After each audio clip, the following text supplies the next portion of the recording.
This is how the modern lumber business is done. Load trees in one end, get planks out of the other. The transformation takes just 12 minutes. It all runs with such sharp efficiency that the mill works day and night, 365 days a year. This plant near Enniskillen in Northern Ireland uses mainly logs from the Republic. Put a hard border in the way of that, and all its precisely calculated margins would go awry. Now, we have 23,000 cross-border commercial lorry movements every year. And you can imagine how much time would be lost if we started to lose an hour or a half an hour of time on those. We have 300 direct employees here in Enniskillen, maybe another 300 indirect. If we lost an hour a day, or an hour on each truck movement, that would equate to about 15 new people, and the efficiency of the business would be badly impaired. Years of tranquility and political progress here mean that in many places the border is barely discernible.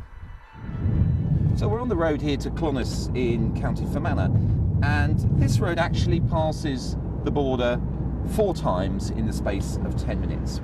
This type of ease of traffic is the thing that's being threatened by current developments.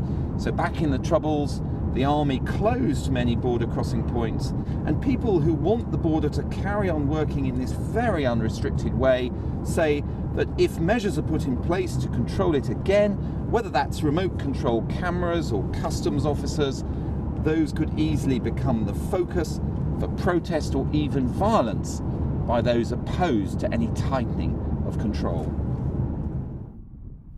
But with the EU heading for a summit where 2 out of the 3 of its key Brexit separation issues, money and citizens' rights, appear to be close to resolution, the Irish border question has suddenly gained great power. This is the first time in the entire history of Anglo-Irish relations when you have had a conflict between Britain and Ireland, when Ireland has been in the stronger position. It's never happened before. It's a very unfamiliar kind of territory for us to be in. And it's a huge challenge for Ireland because we're not used to having that kind of power in our side of Anglo-Irish relations. And we have to use it really, really well. We have a fairly short period in which it can be used.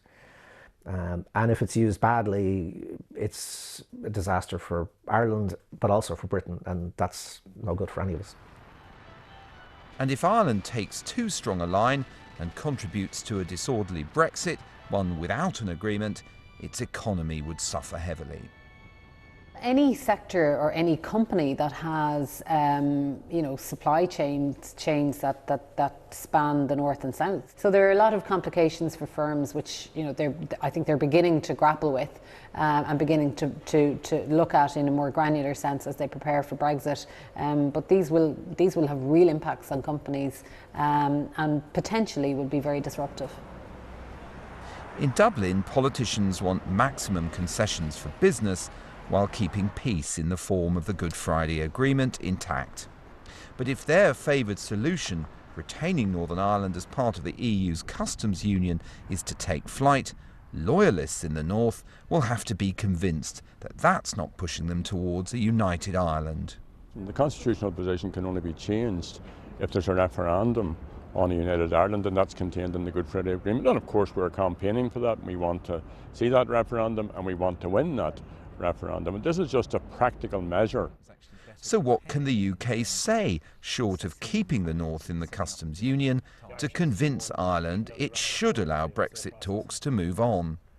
We have not had sufficient detail from the United Kingdom government when it comes to the border. We had a fine speech from Prime Minister May in Florence, and we had a lengthy position paper, but neither of which had any decent level of detail. The Irish government have put out the sensible proposal in relation to a new customs union.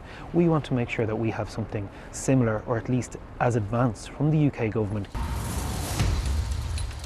Back in Fermanagh, what they want is a minimum of disruption to their supply chain and a special status for the North that might not be called customs union, but could look remarkably similar to it. Solving the border issue will require some sort of special regime that isn't such an example of Irish exceptionalism, that it falls foul of the bureaucrats in Brussels.